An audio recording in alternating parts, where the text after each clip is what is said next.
Pues para las personas que no tengan el gusto, el disgusto de conocerme, me llamo José Antonio González Castro.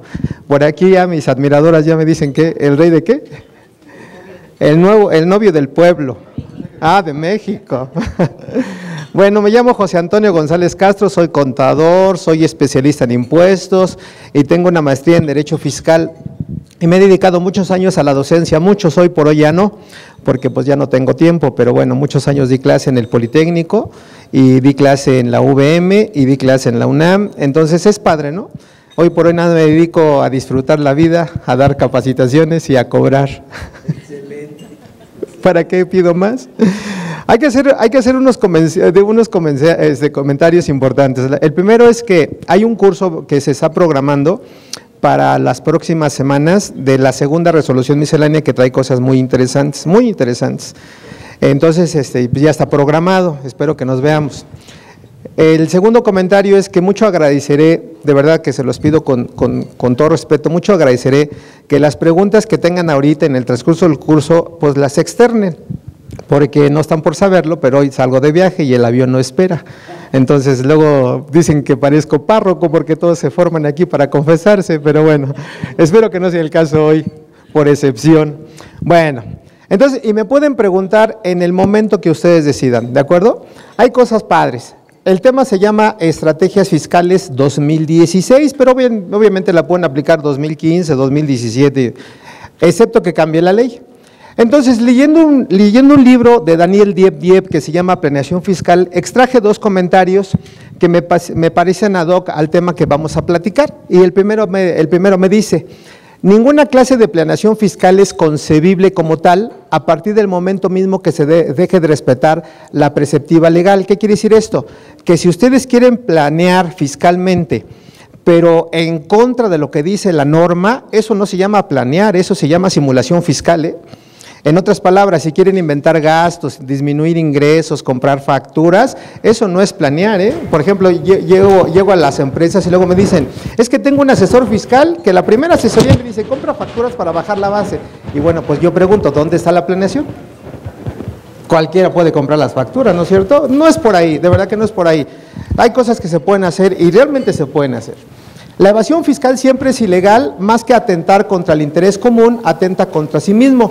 ¿Y por qué esto? Porque la misma ley, específicamente el código, dice que si ustedes cometen un delito de evasión fiscal, de simulación, de contrabando, pues ustedes van a ser los que pagan los platos rotos. Al decir ustedes me refiero a los contribuyentes, ¿estamos de acuerdo? Y el contador, pues desde luego va a ser también copartícipe de ese tipo de delitos. Bueno, espero que hagan suyas estas reflexiones y las tomen muy en cuenta para lo que van a hacer, es decir, piensen dos veces cuando quieran hacer alguna planeación que no va en materia del texto de ley.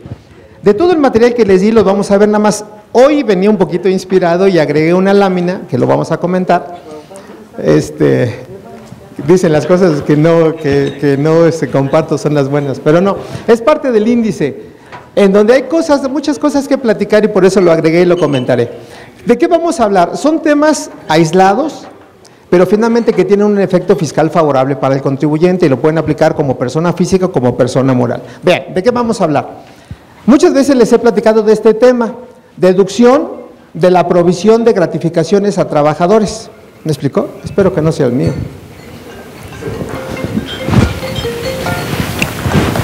Y es un cliente, ¿verdad? ¿Le puedes decir que estoy ocupado? Entonces, este tema lo vamos a ver con calma, pero aquí el punto es que si ustedes provisionan su gratificación de sus trabajadores, no el aguinaldo, que quede claro, una cosa es el aguinaldo y un complemento al aguinaldo lo pueden llamar gratificación. Entonces, hoy por hoy, la ley del impuesto a la renta que dice que este concepto provisionado es deducible para efectos fiscales. Y ustedes se preguntarán, ¿cuánto puedo provisionar? Lo que ustedes quieran, ¿sale? Lo vamos a analizar poco a poco. Como estamos en el mes de mayo y junio, donde tuvieron que haber pagado la PTU, también en un momento les comenté que la PTU pueden no haberla pagado en efectivo y yo la puedo pagar a través de emisión de acciones. Es decir, invito a los trabajadores que sean accionistas y no pago la PTU Y aquí el punto importante sería, oye, ¿y el empresario quiere tener como socios a los trabajadores? Pues a lo mejor no. Entonces hay un complemento de esa estrategia que le doy acciones de momento, no el 100% desde luego, y después hago un concepto que se llama reembolso de acciones.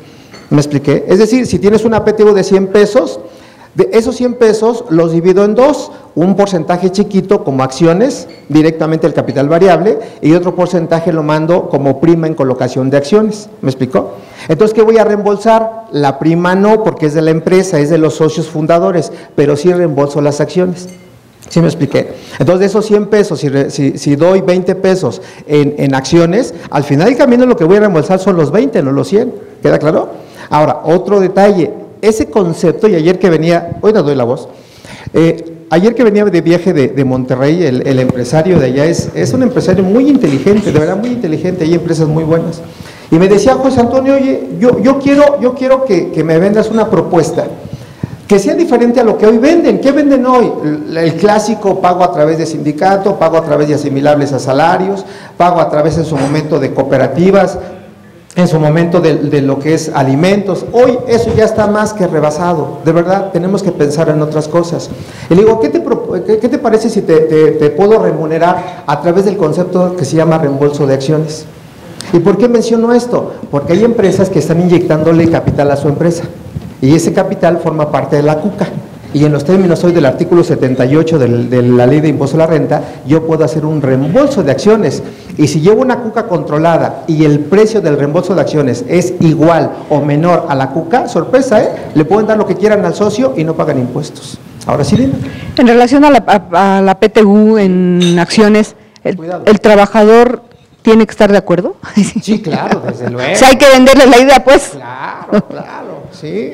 Es más, tú ponte la camiseta de trabajador. Si yo te digo, mira, tienes una PTU de 100 pesos, pero no te voy a dar PTU, te voy a dar acciones, tú dime qué pensarías. Es cuestión psicológica, y eso denota, obviamente, fidelidad a la empresa, porque ya te estoy invitando como accionista, y eso es un efecto psicológico interesante. Ahora, el trasfondo de todo esto, y son cosas que se pueden ir planteando. Si yo te pago a ti tus 100 pesos con acciones, finalmente para efectos laborales está pagado. Ahora, piensen, y viene otro efecto, el artículo 9 de la Ley del Impuesto a la Renta, Juanito, que nos habla de la mecánica de la terminación del impuesto a la renta por procedimiento, dice, a los ingresos acumulables, réstale las deducciones. ¿Y después qué le resto, Juanito? La PTU. Ahora, esos 100 pesos que lo pagué a través de acciones, ¿lo puedo restar ahí? Porque tendría dos efectos. No hay efecto financiero porque no pago. No le estoy dando los 100 pesos de acciones, me explico, le estoy dando 20. Y por otro lado, los 100 pesos que están pagados, lo puedo acreditar disminuyendo la base de mi utilidad fiscal. Vean, entonces tienen todos efectos favorables. Por favor. Ya está, se me olvidó.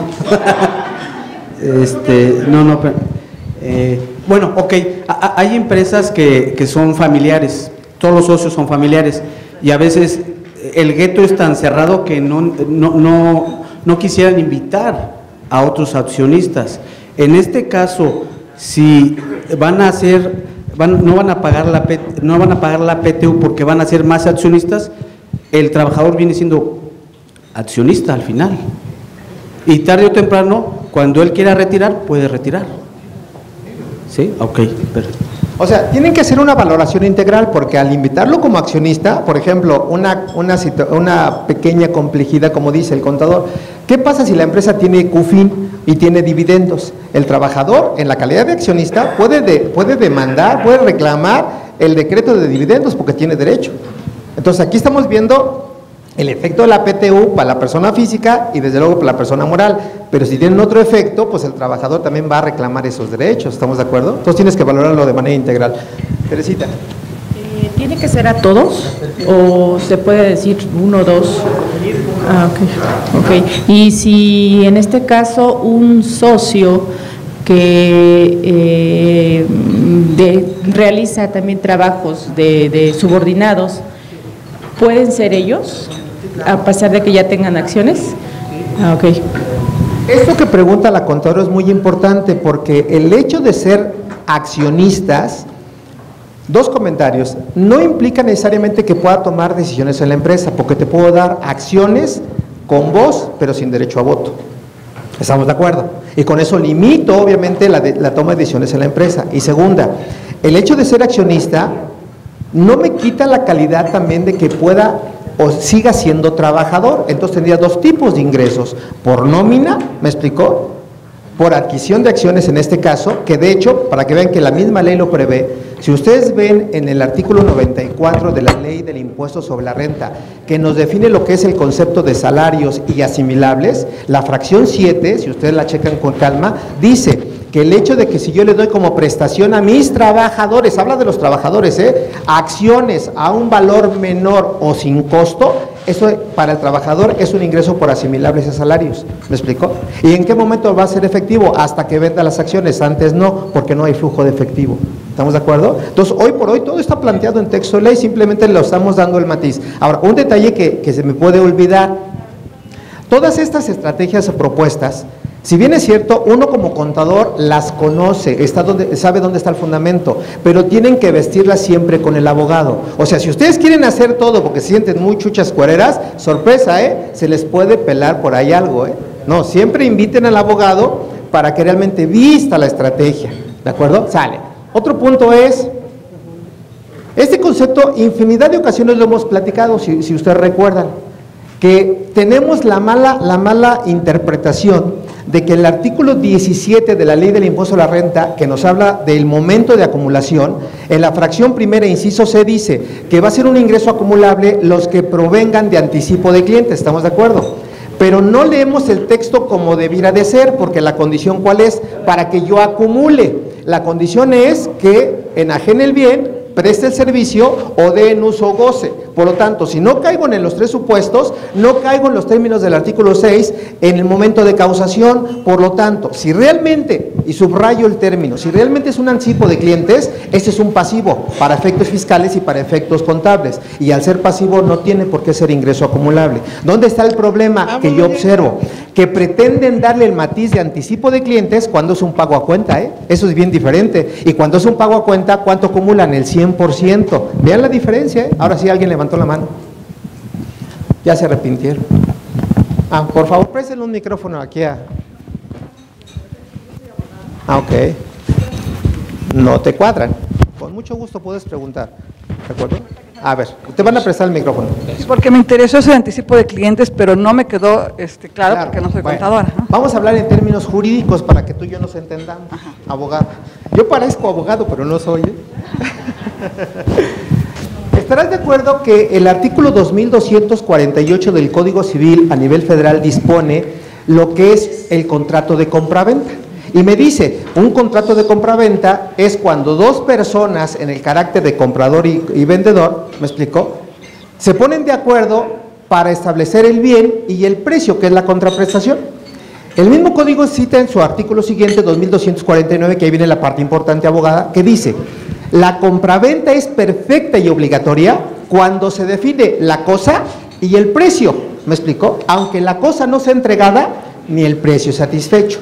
Por lo tanto, si tú y yo definimos cosa y precio, y me das un peso, eso ya no se llama anticipo de clientes, eso se llama pago a cuenta, porque ya está establecido el precio y la cosa, ¿estamos de acuerdo? Y hago un contrato de compraventa, y la característica del contrato de compraventa es que hay una transmisión de propiedad, aunque yo me pueda reservar el dominio, ¿estamos de acuerdo? Por lo tanto, ¿qué diferencia hay de un anticipo de clientes? Que el anticipo de clientes regularmente se soporta con un contrato de promesa de venta. ¡Promesa de venta! Yo te voy a vender el próximo año, ¿me explicó? Yo te voy a prestar un servicio el próximo año. Pero no he definido qué servicio ni qué te voy a vender y no hemos definido el precio. Por ejemplo, yo te voy a comprar la cosecha. No sé en qué condiciones, ¿me explicó? Por lo tanto, ahí no hay compraventa. Pero para asegurar la operación que tú me vas a vender a futuro, te doy un anticipo para amarrarlo. Ahora vean cómo se redondea la idea. Si el anticipo de clientes no es acumulable, pregúntense qué es otro problema que hacemos. El anticipo a proveedores lo quieren hacer deducible, cuando la ley es simétrica. Y hoy por hoy el artículo 28 de renta, en su fracción 28, dice que los anticipos a proveedores no son deducibles. Simplemente sigo la simetría fiscal, ¿estamos de acuerdo? ¿Sale? Bien, ¿nos vamos entendiendo? Ahora ya te acordaste. Pero ¿qué pasa si ya existe una factura? Sí, ya es otro. No, pues ya. Ahí ya no. Perfecto. Claro, porque una característica del anticipo de clientes o el anticipo proveedores es que no se tiene que dar CFDI, ¿estamos de acuerdo? Entonces, con el hecho de que sueltes el CFDI, sorpresa, deja de ser anticipo y es pago a cuenta y acumula el 100%, papá. ¿Sale? No, hagan las cosas como les he dicho, mal, pero que cuadre todo. Pero siempre y cuando sea pagado. Si tú das una, para personas físicas, si tú das, ok. Personas físicas se cuece por aparte, flujo de efectivo, ¿sale? O cuando el interés del acreedor se dé por satisfecho. Que esa frasecita, si ustedes le encuentran el gusto, pueden hacer deducible en personas físicas y acreditable el IVA, aunque no haya flujo de efectivo, ¿eh? Les pondré algunos ejemplos. Pero bueno, entonces entiendo, si alguien me deposita a mí, no tengo factura ni nada, lo puedo tomar como anticipo de clientes y no va a ser acumulable. Claro. Ahora, un detalle, abogada. El artículo 33 del reglamento del Código Fiscal de la Federación, que también se los he platicado en muchas ocasiones, nos habla de dos cosas. La primera es cómo se integra su contabilidad y el segundo apartado, que es el apartado B, me dice cuáles son los requisitos de la contabilidad. Dentro de los requisitos de la contabilidad destaca que cualquier operación que ustedes hagan, y más tú siendo abogada, tienen que soportarlo con el contrato. Hoy los contratos juegan un papel definitivo en materia fiscal. El contrato que tú quieras, mutuo, comodato, arrendamiento, usufructo, lo que tú quieras, ¿sale? Bien, seguimos. Esa es la probadita, vamos a ir desarrollando todo esto. Bueno, pago al administrador único, se puede aplicar la retención solamente aplicando la tarifa.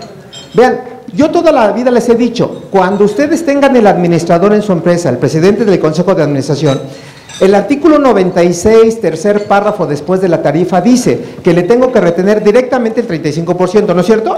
Y no todo es deducible, lo hemos platicado en infinidad de ocasiones.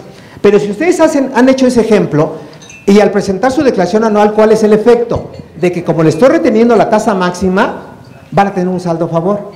¿Me explicó? Entonces, ¿cuál es mi sugerencia? No apliquen la retención del 35%, vean, no apliquen la retención directa, porque van a generar un saldo a favor, van a financiar al fisco, apliquen mejor la tarifa. Y esto se los voy a explicar precisamente en base a lo que es esta parte. El punto 5 es la cereza del pastel. ¿Y por qué la cereza del pastel? Yo también en cansadas ocasiones les he dicho, la autoridad me puede revisar pagos profesionales, pero hay una contradicción de tesis que las tengo ahorita en su material, que dice que no puede determinar un crédito fiscal en pagos profesionales. ¿Por qué razón? Porque el impuesto sobre la renta, algo muy simple, se causa por ejercicios fiscales. ¿Sí me expliqué? Y con esta estrategia, ¿qué le estoy diciendo? Que olímpicamente se pueden llevar todo el año, escuchen, sin hacer pagos provisionales. O sea, al no hacer pagos provisionales me estoy refiriendo al pago, porque la presentación de la declaración sí se tiene que presentar. Entonces, una pregunta un poquito sutil. Oye, Toño, si presento mi declaración, pero no voy a hacer el pago, ¿cómo le hago para no pagar? ¿No es cierto? Pues es muy sencillo. Es muy sencillo. Siempre en una declaración, cualquiera que sea, obviamente de pago, hay una partecita al final de la declaración que dice otras cantidades a favor y otras cantidades a cargo, ¿no es cierto? Pongan la misma cantidad a favor del pago provisional y ¿cuánto van a pagar? Nada, y están cumpliendo con la obligación de presentar su declaración. ¿Me expliqué? Preguntas.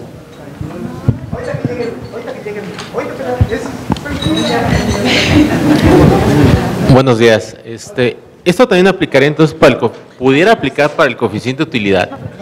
O sea, porque obviamente si tenemos un coeficiente muy alto del año pasado, vamos a generar saldo a favor al momento que hagamos la anual. Claro.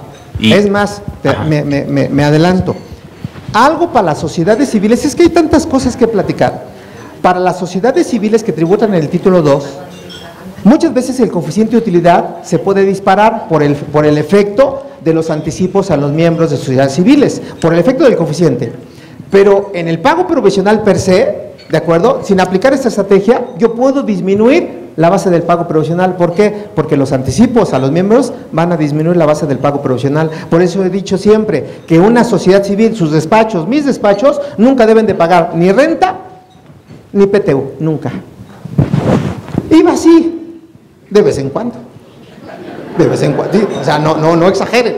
Porque una ventaja, y ahorita retomamos una ventaja de las empresas siendo sociedades civiles de sus despachos es que pueden hacer maravillas con los activos fijos. Que viene un totrema. Porque compren un activo fijo y les trasladan el IVA y el IVA es acreditado. ¿No es cierto? Ahora, vendan ese activo fijo al otro día, véndanlo como usado y provoquen una pérdida. Vean, doble efecto, no causan IVA porque es un bien usado. ¿Me expliqué? Aún y cuando soy sociedad civil, persona moral, y como lo van a poner en su factura, venta de bien usado en las condiciones que se encuentre, ¿me explicó? Yo puedo generar una pérdida fiscal por la venta de ese activo fijo y tengo dos beneficios. ¿Me explicó? Pero bueno, concluye tu pregunta, o ya quedó. No, o sea, realmente era eso, ¿no? Porque sí es muy común de que traes un coeficiente muy alto y entonces vas a medio de año y de acuerdo a tu cálculo dices, no, pues voy a pagar muchísimo impuesto, ¿no? Entonces, ¿cuál será tu recomendación? ¿Presentar otro coeficiente más bajo? No. Con esta estrategia del punto 5, aunque tu coeficiente de utilidad sea el 100%, ¿ves lo que voy a decir? Aplica esa estrategia y no pagas un peso de impuestos en pagos profesionales. Ahora, un detalle interesante. No estoy diciendo que no van a pagar el impuesto del ejercicio, eso es otra historia. Que si no llevan un control financiero y fiscal, al presentar su declaración anual, el impuesto se va a ir al cielo, Sí. Entonces tienen que ir controlando ese efecto. ¿Sí me expliqué? Entonces, ojo con esto. Pregunta ahí atrás. Mande usted. Le pone uno un factor menor. A ver, aguanta. Sí, entonces en pagos provisionales le pone uno un factor menor a los pagos provisionales, o sea, si el factor de utilidad está muy alto, sí. En pagos provisionales puede uno bajarlo, así, claro. Y no presenta uno el aviso. ¿No? ¿Hacienda? ¿A qué te refieres? Al factor de utilidad. Cuando al coeficiente, perdón. Una ley siendo muy ortodoxos en la aplicación de ley, ¿qué pueden hacer para bajar la base del pago provisional? Bien, sí. Ahorita que estamos en mayo, en junio, pago la PTU y la PTU es un concepto acreditable para pagos provisionales y eso viene en la ley de ingresos de la Federación. Ya le doy un pequeño pellizquito ahí. Si tengo pérdidas fiscales, disminuyo la base. Que también, hoy por ejemplo, no me lo preguntan, pero mi despacho tiene un montón de pérdidas fiscales y ahorita van a ver para qué sirven esas pérdidas fiscales. Otro punto es de que a través de los pagos a los miembros de sociedades civiles que ella aplica, ¿me explicó? Tú págale a tu socio, a tus socios, anticipos o rendimientos, ¿me explicó? Y esos anticipos y rendimientos disminuyen tu base de pago provisional. Otro más, el artículo 14 de la Ley de Impuesto a la Renta dice que a partir de julio tú puedes solicitar a la autoridad la disminución de pagos provisionales. Y vean el efecto, tienes un coeficiente del 30%, ¿lo puedo bajar al 0? Claro. Y de julio a diciembre no hago entero de pagos provisionales. Ahora, esta estrategia que le está diciendo, en todo el año, olímpicamente no paguen un peso de ICR, olímpicamente. Entonces, ustedes decidan con quién se quieren ir. ¿Me expliqué? La parte conservadora o un poquito la parte arriesgada. Tengo una duda. ¿Qué pasaría en el caso de una revisión de pagos provisionales con los accesorios? Ok, muy buena, te comparto, fíjense. Apunta este artículo, amigo, porque te va a servir. Esa jurisprudencia que yo les voy a platicar más al ratito, obviamente es emanada de la Suprema Corte de Justicia de la Nación. Y el artículo 217 de la Ley de Amparo dice que las jurisprudencias emanadas de la Suprema son aplicables para todas las autoridades administrativas. Ahora la pregunta es, ¿el SAT es una autoridad administrativa? Sí. ¡Claro! Y para todos los tribunales, por lo tanto, si yo me peleo con la autoridad, ¿cuánto le pago? Nada. Por eso la jurisprudencia es clara. La autoridad puede revisar la mecánica de pagos provisionales, pero no puede determinarme un crédito fiscal porque el impuesto no se ha causado. Ahora, ese es por un lado. Por otro lado, si tú te pones listo, el artículo 15 del reglamento del Código Fiscal de la Federación dice que cuando tú tienes un saldo a favor, ¿me explicó? Y la autoridad te revisa la mecánica de pagos provisionales, pero al final del camino presentas una declaración anual con saldo a favor, lo único que te puede obligar a pagar la autoridad, lo único son los accesorios, que es la actualización y los recargos, pero nunca el principal, depende cómo te defiendas. ¿Sí me expliqué? Okay. Punto. ¿Sale? Perdón, José Antonio. Con respecto a sociedades civiles, José Antonio, del título 2, Si yo voy a disminuir mi coeficiente precisamente por darle anticipos sobre dividendos a mis socios o accionistas, ¿el cálculo para ellos, aplico tarifa o aplico el 35? No, para ellos aplica tarifa. Para ellos física. Claro.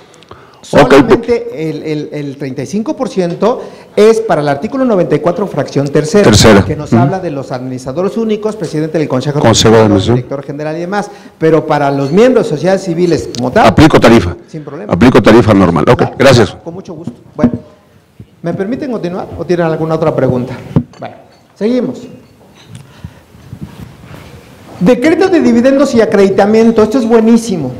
Cuando ustedes no tengan la posibilidad de tener CUFIN, porque no siempre se tiene CUFIN, regularmente ¿qué hacemos las personas, los contadores o las personas morales?